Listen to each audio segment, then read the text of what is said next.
Good evening, sir. So my name is Anvesha. Sir, I would like to ask, in this era of race of building up our careers and earning money, is it all worth it?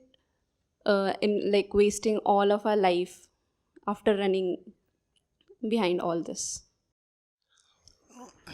This is not something specific to this era.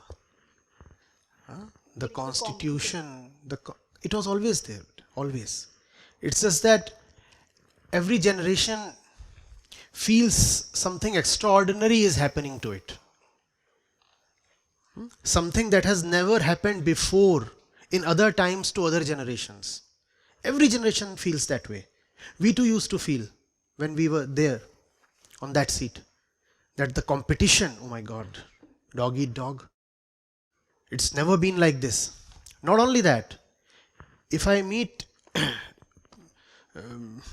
people of my batch from IM or IIT, they would rather say that the competition has rather diminished now. The environment is not as competitive as it used to be. So that's the thing about human perception. Every human being wants to feel special, and therefore we want to believe that our own conditions are extraordinary. Competitiveness is there in our genes. We bring competitiveness to the corporate world, to the world of trade, business, governance, education, from the jungle. If you go to the jungle, the place we all come from, what do you find there? Continuous competition. And if you listen to Darwin, he says evolution itself is a result of competition. Do you understand the word dialectics? At the core of dialectics is competition. You could also call it confrontation or resistance or opposition. Two things meet, they oppose each other, and out of this opposition, something apparently new emerges. This idea is at the core of Darwinian evolution. So it's not as if the corporates have made us competitive. We have been competitive since we were an amoeba. It is because of competition against its surroundings and situations that the amoeba has finally become Homo sapiens sapiens. So what is this competitiveness all about? Mostly the competitiveness is about filling in an inner vacuum. I do not know how to rise in life because I do feel that I am internally quite lowly. So I do see that I have to get better. But I do not know because I have not been educated well. So I do not know what it means really to get better. So what do? I decide to get better than my neighbor. Internally, the urge is to get better because we experience that we are not okay. We are just not okay. But we do not know what is not okay with us. We do not know what is not okay with us. We do not know our disease. How will we get better? We do not know what the internal condition is like. And why do we not know that? Because our physical apparatus is not designed to look at itself. If you look at the physical apparatus, can the eyes look at what is going on inside the mind? Can you think about the origin of thought? When you feel something, do you realize where the feeling is coming from? Or the feeling just comes like a bolt and strikes you? Think of anger. Somebody comes and yells a cuss word at you, how long does it take you to get angry? And your face all just flushes up, you're all red. It's a very bad word. You abhor it. Do you even get time to see where that feeling, that excitement, that agitation is coming from? We are not designed that way. Prakriti has not designed us to be capable to look at ourselves. So we keep looking outwards. We do not know what really the problem is inside. But there is a problem inside, and the problem troubles us. And when it troubles us, we see that we need to get better. So we decide to get better than our. This stupid response to internal disease is called competitiveness and ambition. Unfortunately, this stupid world worships ambition. Because you do not know what you want, so you start gathering needless things. And you become a veritable god for those who are just like you and do not know what they want. And you showcase all the needless things that you have gathered for yourself, and all the others get impressed. And nobody bothers to ask you, what did you get out of all this?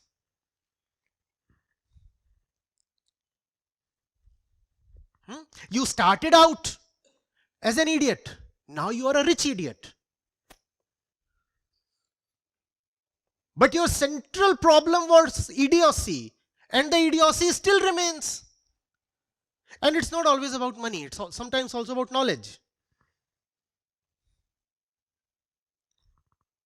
I don't know what to accumulate, so I accumulate a lot of knowledge. I read a lot of books. So I begin as a fool. And after 20 years, I am a knowledgeable fool. But foolish I still am. But I have been very competitive. I have written 5 papers more than the nearest competitor. I've been very ambitious. I intend to write 20 papers more. I want to do this, I want to do that. I've never been able to question, why the hell do I want to do anything that I do? That is called self-knowledge. Knowing your own intentions, knowing your own deepest pain. Competitiveness is our compulsion. We will have to be competitive. You see, please understand. You are in a burning house. Can you visualize that? Please do. You are in a burning house. There's so much smoke all around.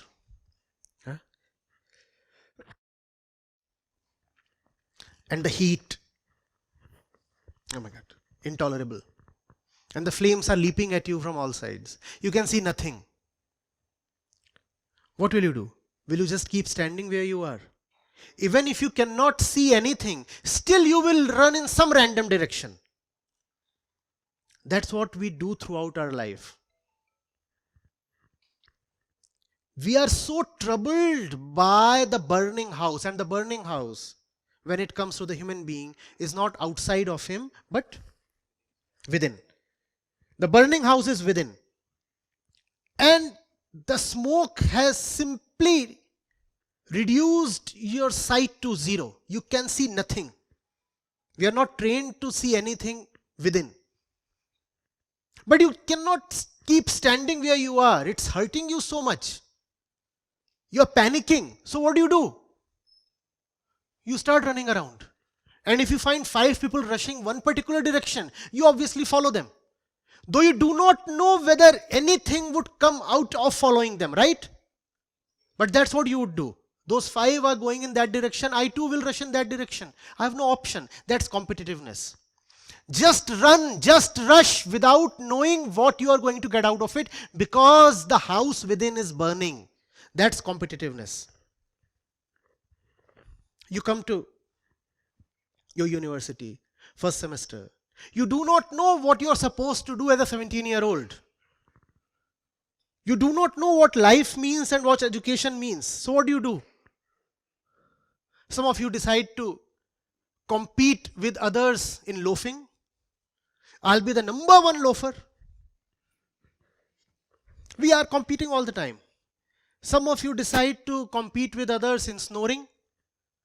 I'll sleep for an average of 8.8 hours a day. Some compete with others in bunking classes. Some compete for CGPA. You have CGPA system? CGPA. Some compete for CGPA. Some compete for placement packages. Do you see everybody is competing in some way or the other? Somebody gets into sports. Somebody gets into some cultural stuff. Don't you see we all are competing in our own ways? So there is something common within each of us, all of us. And that commonness is called our fundamental discontentment, which is continuously begging to be taken care of. It is saying, please, please, please, I am you. Take care of me. But we do not listen to it because we cannot look at it, because it is within and our eyes cannot look within. So we start running hither, thither in some random direction. Let's compete. Let me be the best in something. Let me be the best in that. Okay, I'm the best when it comes to girlfriends. I have 5 of them. Somebody else who has not been lucky in any measure comes up and says, I'm the best in not having girlfriends. I have absolutely 0. I too am a topper. The dimension is different.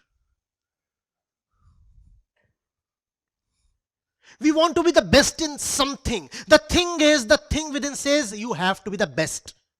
We do not realize what it means to be the absolutely best.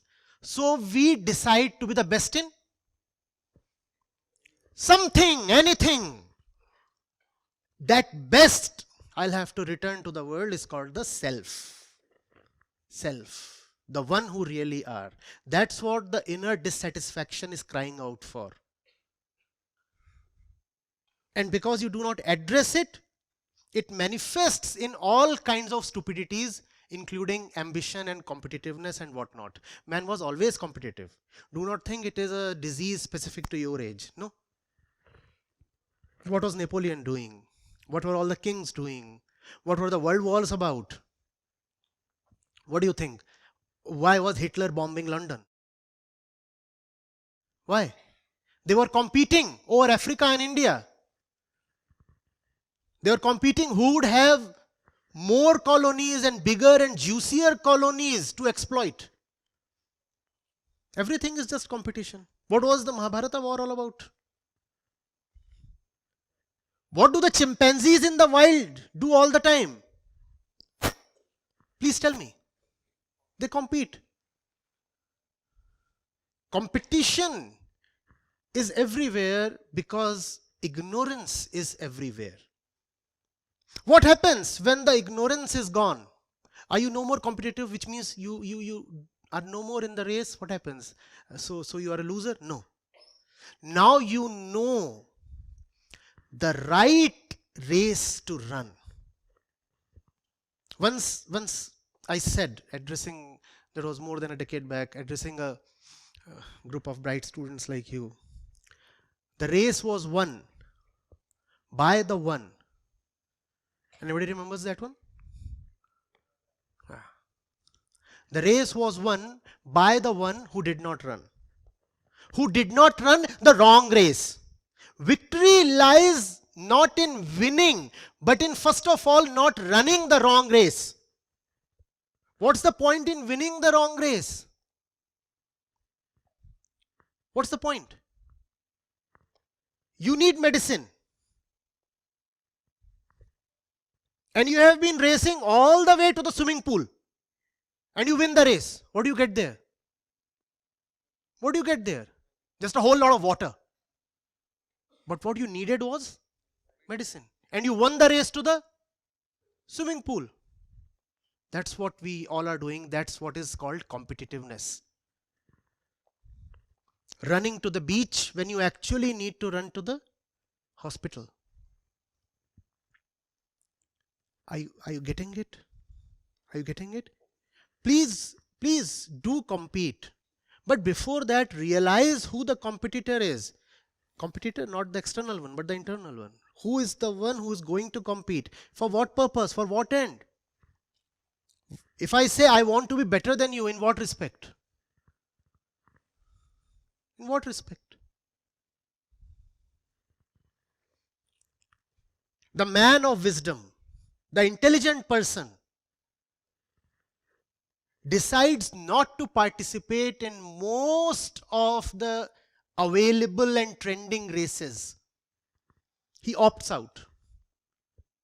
He chooses something specific for himself, and in that something specific, he is unbeatable. Unbeatable in his own game. Unbeatable in the thing that he really wants and really loves. And that's a word that should be very significant to you as young guys. Love. Should it not be? Do you want to live loveless lives? Running behind something you never loved at all? Even if you succeed there, what do you get? Huh? You are wooing a girl or a boy you have no passion for. You succeed. What do you get? What do you get? A life of boredom. What else? The thing is now yours, and that's your punishment. Handle it. Handle it.